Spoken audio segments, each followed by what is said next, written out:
All right, so this video here is going to be about low ticket products and how it relates to kind of funneling people into higher ticket products on the back end. Some of the common pitfalls that people fall into when creating their low ticket products, how to work backwards with a series of questions to figure out pricing, what you should offer, pretty much the whole 9 yards there.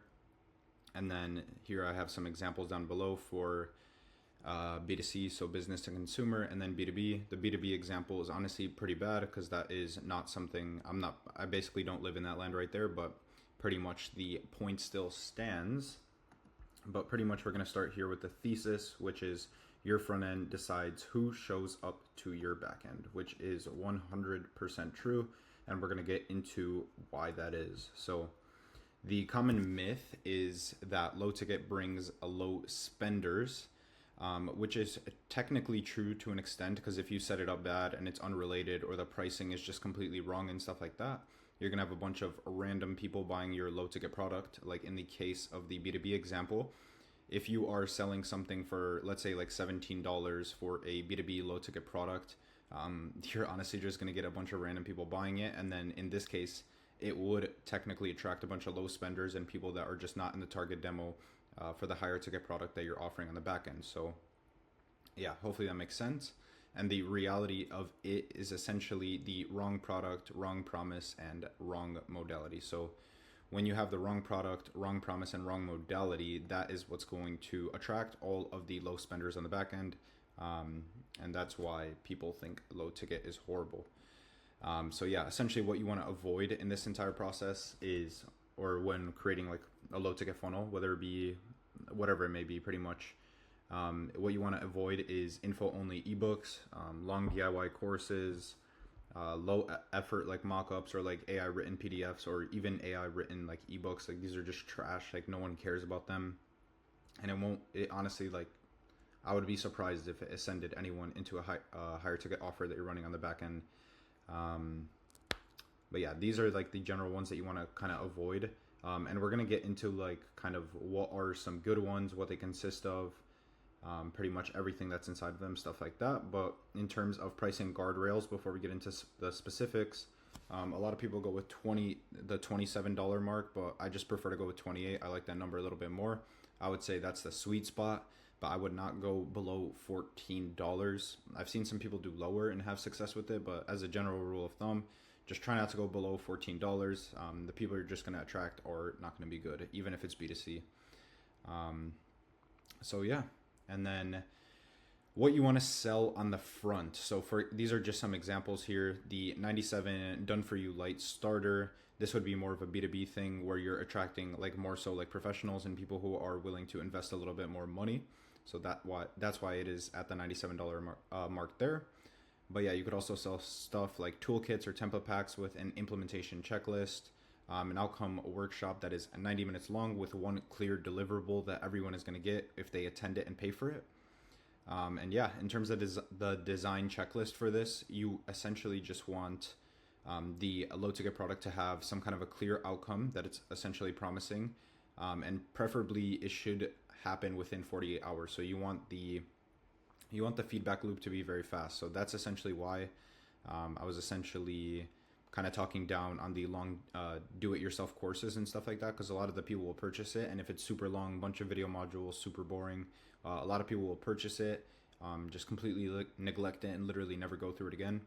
And yeah, just horrible. Like these people will not ascend to your high ticket after you do something like that. But yeah, where did I leave off here? So yeah, clear outcome in 48 hours. It should be in line and match the backend promise, and preferably be solving kind of one component essentially of the backend promise, where you solve one part of the issue for them. And then once that is solved, the clear next step for them is essentially to get your higher ticket offer that you're running on the backend, so they could get the full solution solved for them. So the low ticket basically solves pretty much one or two key components of the actual like higher ticket offer that you're running. So that's essentially the idea there. I'm pretty tired right now, so hopefully I'm explaining this well, and in a way that makes sense. But yeah, you could also include action that reveals the gap the backend fills, which is pretty much what I was discussing now. And then also you have order bumps. So pretty much you could order bump anything that would speed up the process, anything with increased support, templates, anything like that. And essentially the ascension path here is the front end result is achieved. So pretty much the one thing that the low ticket product solves. And then you just push them to a book a call CTA. So the sales call frames the next logical step, essentially. That's the idea here. And then I'm just going to get into the common pitfalls that people do with these products is essentially within the low ticket products, they'll have the purchaser do way too much homework. Like obviously this is not school. You don't want to be giving them like tons of homework and stuff like that. That's stuff that they don't want to do.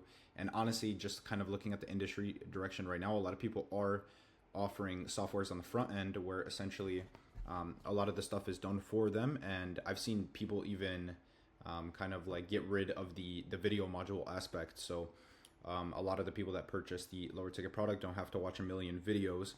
They have some kind of AI like wrapper, AI agent, whatever it may be, pretty much walk them through the entire process, teach them all the stuff like that. So yeah, that's just kind of the general trend that I'm seeing right now. And then yeah, you could go check out some other channels. There's some really great channels that talk about this stuff as well. But yeah, I'm not going to get too deep into that right now. Also, a common pitfall as well is having no clear next steps. So if they purchase it and then it's just a bunch of random information that's not even related to your high ticket offer and there's no clear next step, obviously the low ticket funnel isn't going to work here whatsoever. And then the price signaling being too cheap for the target audience. I think I kind of cut that out. Nope, I didn't cut that out. It was just target. So the price signaling is too cheap for the target. So for example, if you're selling a $17 something for $17 and you're trying to ascend someone for a B2B thing, it just won't work because you're just going to have a bunch of random people. I mean, sometimes you will come across the target ICP within that like specific area, but most of the times you're just going to attract the wrong demo and then no one's going to ascend. So that's another common pitfall there. So be very careful with your pricing and think about it a lot.